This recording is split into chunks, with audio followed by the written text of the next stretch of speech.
Ramakrishna TV YouTube চ্যানেলের পক্ষ থেকে সকল মা বাবা দাদু দিদা ঠাকুমা ঠাকুর দাদা দাদা দিদি ছোট ছোট ভাই বোনদের জানাই অনেক অনেক ভালোবাসা।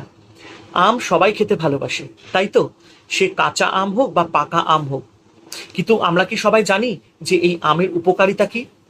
সেটা পাকা আম হোক, কাঁচা আম হোক, আমের আটি হোক, আম পাতা হোক, বা আমের আম গাছের ছাল বা তার আঠাই হোক। তো চলো এইসব জানতে হলে তার আগে আমার চ্যানেল, ইউটিউব চ্যানেল মানে রামাকৃষ্ণা টিভিকে তোমাদেরকে সাবস্ক্রাইব করতে হবে, শেয়ার করতে হবে। চলো চলো আর দেরি না করে আমরা দেখিনি যে আম গাছের বা আমের কি কি উপকারিতা আছে। পাকা আম পিত্ত ভালো করে। 7-8 চামচ পাকা আমের রসে মধু মিশিয়ে খেলে প্লীহা ভালো থাকবে। বাহ! কচি আমের আটি থেতো করে জলে ভিজিয়ে রেখে সেই জল চুলের গোড়ায় লাগালে চুল পড়া কমবে। ওরে সাবাস, এটা তো নতুনত্ব জানলাম। কচি আমের আটি আর হরিতকি দুধ দিয়ে বেটে তা ছেঁকে নিয়ে মাথায় লাগালে চুলের খুশকি কমবে।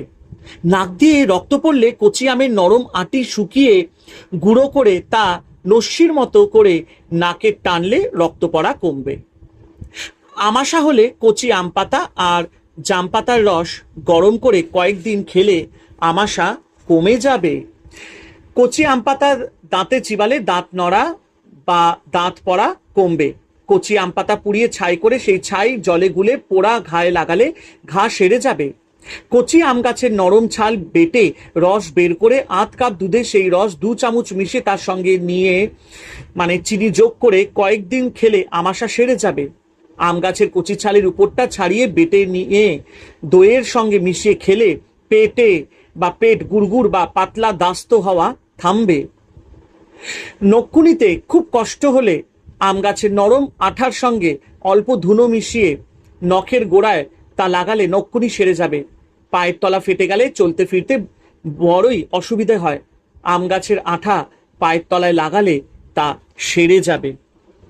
তাহলে কত রকম উপকারিতা, তাই না? তো সবাই জানতেই পারলে আম গাছের প্রত্যেকটি ফল থেকে শুরু করে ডাল পালা পাতার কত কিছু উপকারিতা, তাই না? আমরা কিন্তু জানতাম না, তাই তো?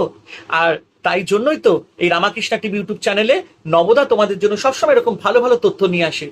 কার কার ভালো লাগলো অবশ্যই কমেন্ট করো, আর অবশ্যই এই উপকরণগুলো তোমরা বাড়িতে কিন্তু ট্রাই করো, আর আমাকে কমেন্ট করে জানিও যে তোমরা কিরকম উপকার পেলে, তাই তো? কিন্তু তার জন্য তোমাদেরকে রামাকৃষ্ণা টিভি ইউটিউব চ্যানেলকে সাবস্ক্রাইব করতে হবে, শেয়ার করতে হবে।